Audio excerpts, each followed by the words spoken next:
everyone, in this video I'm going to show you some of the main codes and conventions of magazine front covers.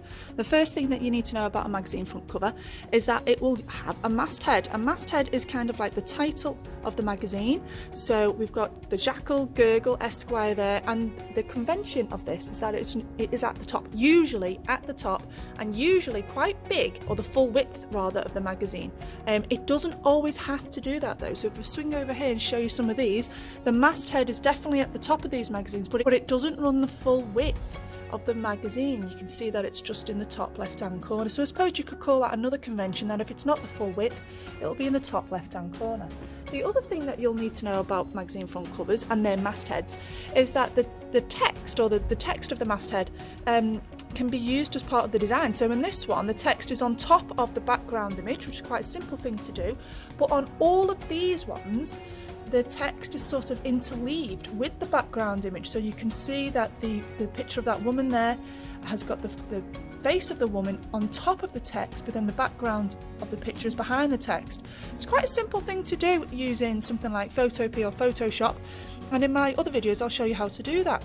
Okay, so you can see that lots and lots and lots of magazines use that technique, where they put the picture of the front cover and the main cover image over the top of the masthead itself. So Puff and a Pug, it's a little bit of an added extra to a magazine, maybe something like giving something away for free, a bit of a promotion. So you can see there's a bit of promotion there, to try and draw attention to the audience, to bring them into the magazine and turn to that page there. And a couple of them do have that. There's one there and there's another one there, so they're Puffs and Pugs. Sometimes magazines will have a tagline, and this is usually nearby the masthead. So on this magazine here, they've got a tagline at the top there: pregnancy and parenting for modern mums. Some magazines don't have a tagline, but some do. We've got this one here, Britain's best-selling golf magazine, okay, and this one down here, Britain's best-selling mountain biking magazines. So you can see that some of them do have it, but some of them don't. Then there's something called a skyline or a strip. Okay, some magazines have these, some don't. This down here would probably be considered as a skyline or a strip. So we've got a strip down the bottom here, and it just tells you a little bit more information about what's going to be inside the magazine. So this would be a strip.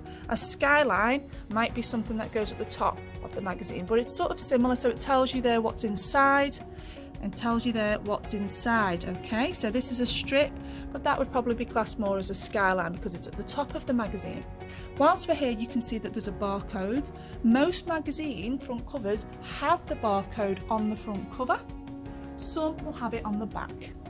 Then we come to cover lines. So cover lines are basically these types of things that appear inside the magazine, so a little bit of information about what's appearing inside, but the main cover line is usually given a lot of prominence. So this would be a main cover line, whereas these are just cover lines. What I like about cover lines is that you can be quite creative with them, using different types of font styles, and you can also be creative about where you position them so that they go interleave and intertwined within the picture itself. So if I just work my way through some of these, you can see where that's happening. So we've got creative cover lines here, where there's different types of font styles and techniques being used on either side. That would be a main cover line. They do try and make main cover lines stand out, main cover lines, and you can be really creative with your main cover lines to really get that nice big one standing out and do something really creative with it.